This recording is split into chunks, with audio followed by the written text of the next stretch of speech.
Hello and welcome to my channel. My name is Ruth Agbeloso and I am so happy to be on again.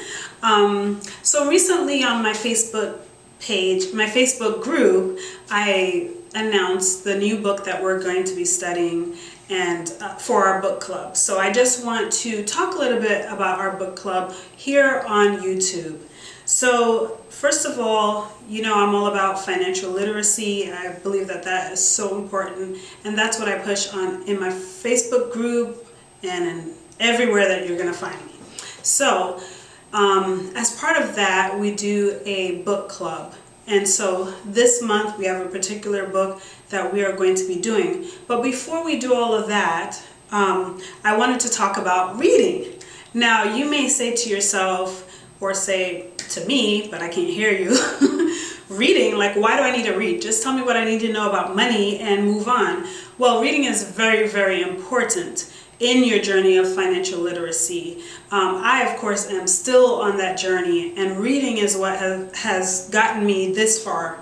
So I'm really excited about reading, and I push reading in my group. So real quick, I just wanted to list a few of the benefits of reading. So, reading is good for mental stimulation, stress reduction, knowledge, memory improvement, stronger analytical thinking skills, better writing skills. So those are just some of the benefits of reading. So I definitely encourage all of you to read on a regular basis. Now, a lot of people on my Facebook group that is solely for women have told me either privately or on there that, you know, they don't have time to read. A lot of them are women or college students or just busy, right? We're all busy, actually. So I figured I would dedicate a whole video on how to read more. How to be able to make the best use of literature that's out there. Now, as I said before, you know, reading is a very good part of, a very essential part of financial literacy. So I came up with a few tips, and I call these How to Read More Books, Mom's Edition and Busy College Student Edition. Okay, so tip number 1, if you can, choose a time of day that works best for you. Now, some people are more morning people, some people are more late night people, but it really doesn't matter. It's up to you whenever you decide. A lot of moms, such as myself, we do our best work early in the morning before the children wake up. So if that works good for you, definitely choose a time and try to stick with it. And I recommend that whatever time you choose, that you stick with that throughout the week if possible.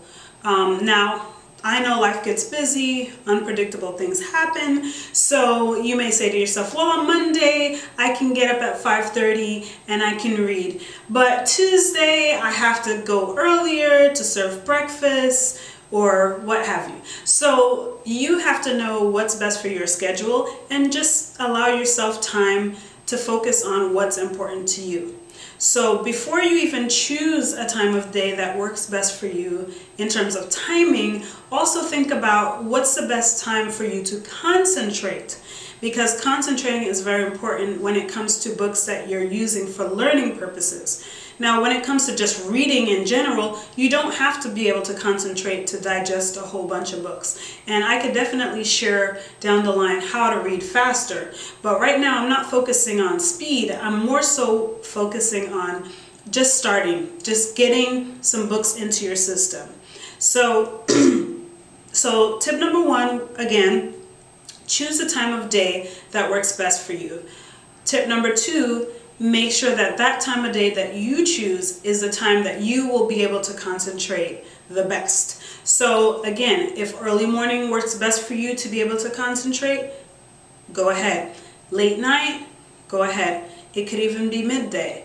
Whatever works best for you, I suggest you choose that time of day. Tip number 2, multitask.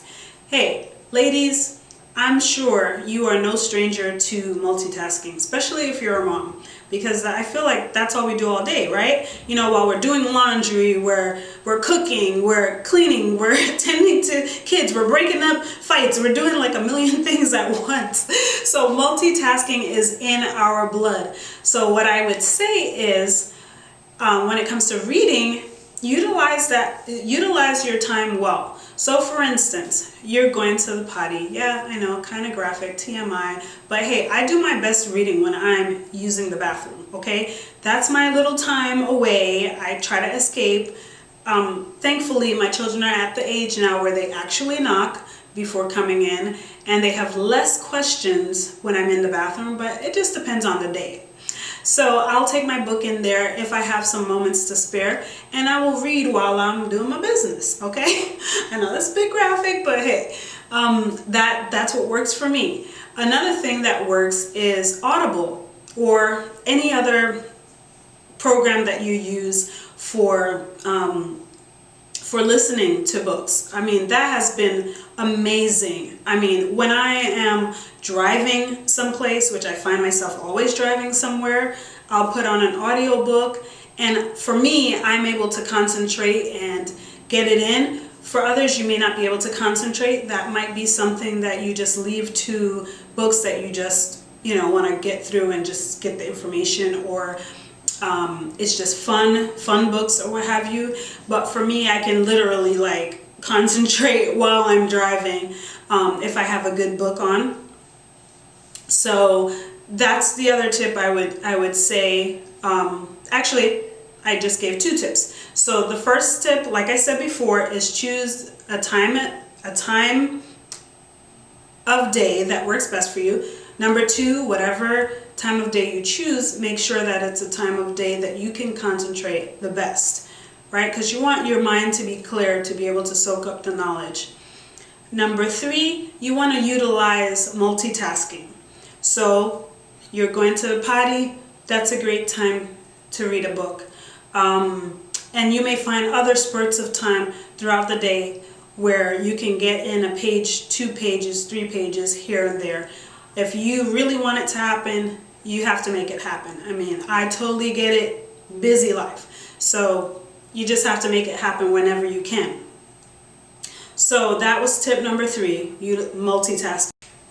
So I don't want to make this video too long, so I'm just going to share one more tip for you. And that is, don't try to read every word on the page. I know that sounds a little bit weird because you might be thinking to yourself, well, how am I going to get the full gist of it? But believe it or not, you don't need to read all of the articles like and, the, is. Well, is not an article, but you get what I'm saying. You don't have to read all the small words. You don't have to read every single word to get the gist of what the sentence is saying. So if you can skip over some words, that will allow you to read more in a shorter span of time. Like I said before, this video is not so much about speed, but it's more about, how to begin your journey of reading more books. The saying goes that, if you want different results, you can't do the same thing all the time. It's crazy to think that you can get different results by doing the same thing every time. So how about changing it up and adding reading to your regimen? I hope you found this video helpful, and in my next video, I'm going to talk more about the book that we'll be doing for the rest of this month for our book club, and I hope that you will join us. If you enjoyed this video, please hit a thumbs up, subscribe, and share. New videos will be coming twice a week. So I'm excited about that and looking forward to interacting with you. Take care.